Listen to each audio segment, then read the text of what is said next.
In the Jackson movie, you see Michael Jackson is entranced with Berry Gordy.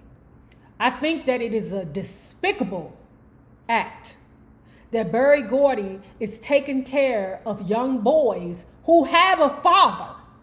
Berry Gordy is inviting young boys to stay in his home who have a father and have not seen his own child or children in years.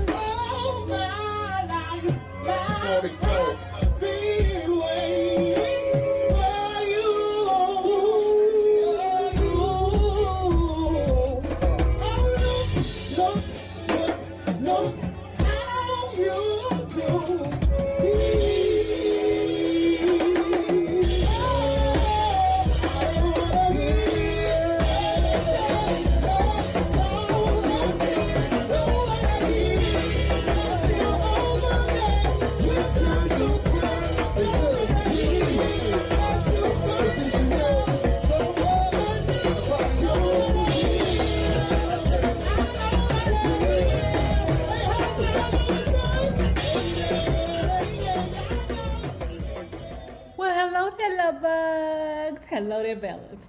If you have not already done so, please remember to like, share to Facebook, subscribe, and visit uptopbeauty.com.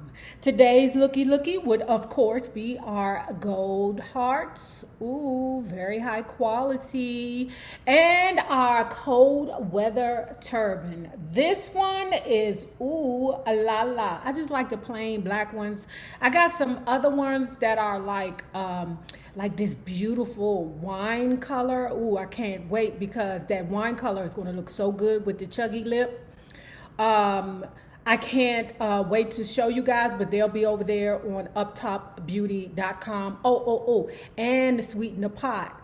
All turbans for the next couple of days will be mailed with a free gift. And if you are not already a part of our book club, please remember to hit the Patreon link below and or the join button here on the YouTube, and for a small monthly fee, you babies, yes you can be privy to all the shenanigans before the YouTube gets it, if the YouTube gets it. Now let's talk about Booger Berry. I know you like, Nay, I thought he was Berry Bed Bug Bites, but today he's Booger Berry to me, okay? Booger Berry, me, that will be the Sugar Ray, and Motown, the Untold Story by Renoma Gordy Singleton. Let's go. So, like I said, Sugar Ray did not follow her husband to Los Angeles. She's still around there, you know, trying to save Motown, okay? That she ain't got a piece of. No more. Her and Gordy around there, cheesing and shiz, okay? While he hunching Diana Ross. And one of y'all told me that the reason why Crazy Margaret left the Berry Gordy was because she found out that he was creeping on her with Diana DeRoss. Ooh, bitch, what you thought? What goes around would not eventually come back around? Child, karma's a bitch. And I'm terrified of her. You hear me? You know why? Because that bitch done knocked on my door a couple of times. You hear me? A couple of times. And I don't want that bitch to come around ever. Okay? I'm scared of the afterlife and I'm scared of karma. And to Jesus. She goes to Barry and was like, okay, Barry, I think we should have a meeting with everyone, you know, all the producers, all the writers, the acts, you know, all the different, you know, sections of Motown, and come up with a solution as to how we can save Motown. Oh, sure, Sugar Ray, sure. You didn't let your husband go to LA without you, so, I mean, that means that I could possibly crawl through your windows again. I mean, okay, hell. Know this. He ain't seen his son in years. You hear me? How is it that you and your son are in the same town and y'all still have not reconnected? Okay? Something ain't right about that. She says, okay, you know, let's do this meeting. Berry Gordy says, sure, let's go around there to the Vegas, have us a good time, you know. that Motown has a reputation of being gambling. Okay. You know, holiday for them, period, is at a casino somewhere, okay, losing money. The meeting goes off very well, okay, because Sugar Ray has prompted each division of Motown as to how they should address Barry the Gordy. Booger Barry. I want you to, say your concerns, but at the same time, I need for you to come with a healthy resolve, okay? Which is good.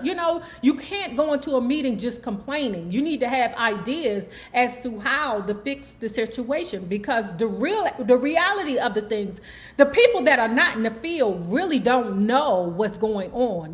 They up there creating rules, regulations, policies, and procedures, but they don't know the truth about what happens down in the workplace, okay? So if you present a problem, you should be able to present a solution, okay? Don't just give it to the Barry the Gordy to fix it, because he can't. If you let him fix it, he gonna fix it how he wanna fix it. It was a productive meeting. The next day, out there in the Las Vegas, it was time for Sugar Ray to speak. Oh my God.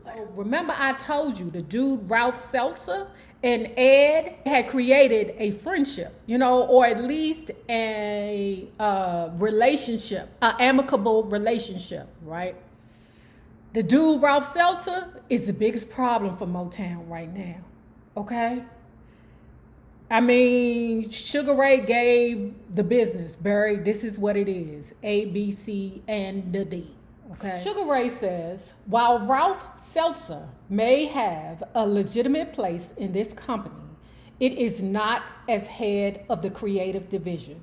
He cannot handle creative personalities. He knows nothing about the process of making music, and he gets no respect from his employees. Ralph is a catastrophe. He is the wrong man for the job. As I spoke, Ralph's face turned 20 shades of purple and his glasses steamed over. For the first time, he was forced to endure the criticism without cursing out the critic. Booger Barry said, "Do you have anything to say?" "Yes, I do." Ralph stood addressing the room as if staving off the angry mob. "I'd like to say, in the first place, Ray doesn't know what the hell she's talking about. I'm dealing with these people to the best way I can. I think my record shows I've done a great job for the company, and I don't think anyone else could do better. Mr. Gordy placed me in this position because he knew that I could do the job." True. But he basically put you in that position because he knew that you was an asshole, and he's an asshole, and assholes only hire assholes. The general spirit throughout the company was being uplifted by that meeting. Sometimes that's what you need, sometimes. Arriving home from work not many weeks after the meeting, I found a package from Ed. Inside was a record called "Can I Change My Mind?" Okay? So now she has decided, you know what, I done messed up. Let me go be with my husband, okay? Maybe I did not have my husband's back the way that I should have. Answer yes, you don't. My parting with Barry was short and sweet. He thanked me for what I'd accomplished, particularly in Las Vegas, and his tone seemed to say that. No matter what games were being played, he knew I was in his corner. That was the problem, Sugar Ray. That was the problem. It's great whenever you're here. Your spirit is part of Motown. No matter what happens, I'll always be here for you. The only love song Barry knew how to sing to me. I gazed at Ed at the Los Angeles airport. California was making a new man out of him, and he was ecstatic to see me and the kids. We embraced, and he said, "Come on, everybody, let's go home." We all piled into the car. Cliff, now almost 14, was as charming and devilish as ever. Do you got him on meds yet, girl? Okay, all right.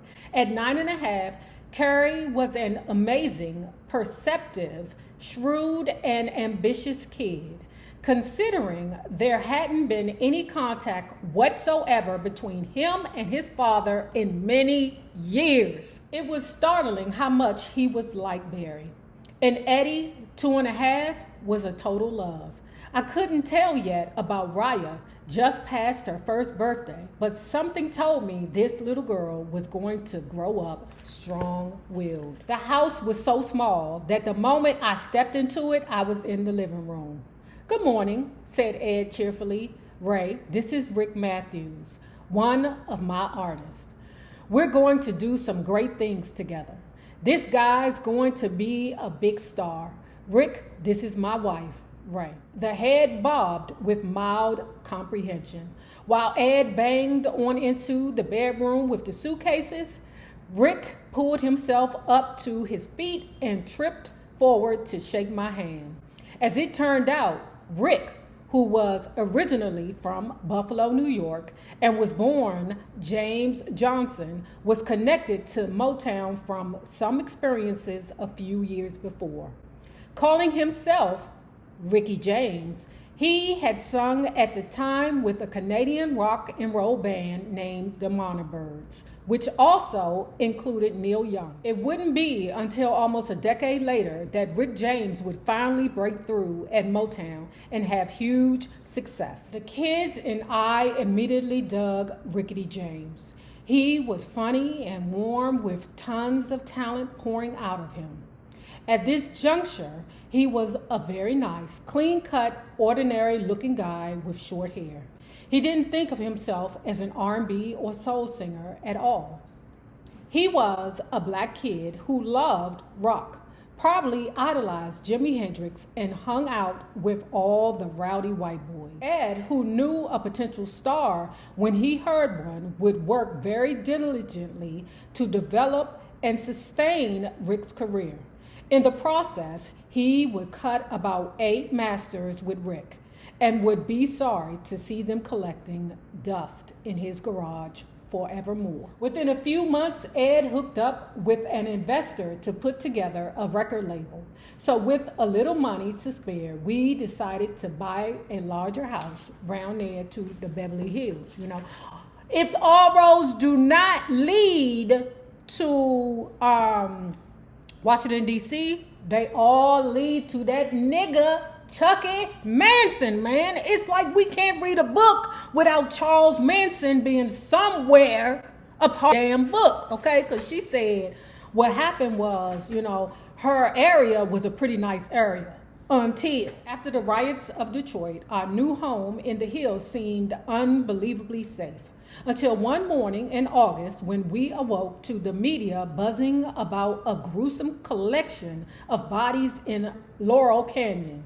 The news reported that a gang of people had entered a house on Cielo Drive, and 5 people, including actress Sharon Tate, were slain in a brutal ritualist massacre. It was frightening enough to know that these killers were roaming the hills. But when we read the following day of police speculation that the murderers may have actually been looking for the previous tenant of the house, Terry Melcher, we were terrified. Later, we learned that Charles Manson may have indeed wanted to take action against Melcher for rejecting some of his songs. Not only that, but Manson knew Melcher wasn't living in the Cielo house. He just wanted to send a message to the producer. It didn't matter who was there. They were going to die. It would be many, many months before we slept soundly in that bed at night. Because of all the ghosts that Motown represented to Ed, and because I wanted so badly to give him the support he deserved, I attempted to minimalize my past ties.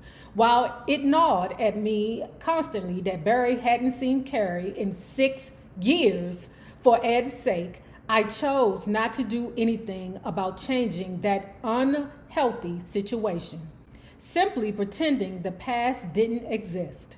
However, became increasingly more difficult to do. You didn't have to look any further than Cliff's school bus to see signs of the ever present connections. In the fall of 1969, Cliff and Jermaine Jackson were in the 9th grade together. Jermaine's brother, Jackie, who rode the same bus, was in high school. Little Michael Jackson stayed for months at a time at Barry's house. The kids were all friends. So, in the Jackson movie, you see Michael Jackson is entranced with Berry Gordy, okay? He loves Berry Gordy. I think that it is a despicable act that Berry Gordy is taking care of young boys who have a father. Berry Gordy is inviting young boys to stay in his home who have a father and have not seen his own child or children in years. It's ridiculous. Absolutely ridiculous. The last few years of Norman Whitfield produced hits for The Temptations and Marvin Gaye. Ashford and Simpson's beautiful work with Marvin and Tammy Terrell and Stevie Wonder's string of smashes all provided great momentum. And Barry, from his new command post, was about to spring onto the world a whole new surprise that would send the company into major overdrive again. The 5 brothers from Indiana, the Jackson Boys.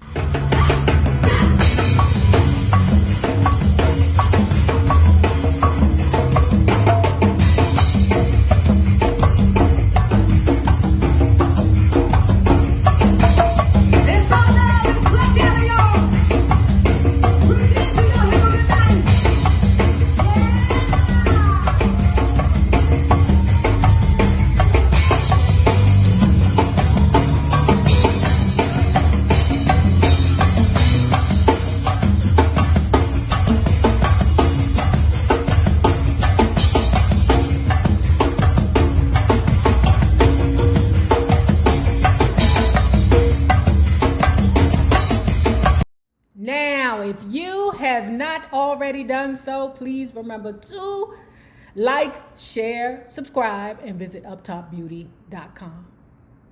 Remember this. The same people that you meet on the way up Berry Bed Bug Bites, i.e. Booger Berry, i.e. Berry the Gordy, will be the same people that you meet on the way down. My naysayers, patron loves, love bugs, sweethearts, all used people. Be safe, get vaccinated, and have a good one.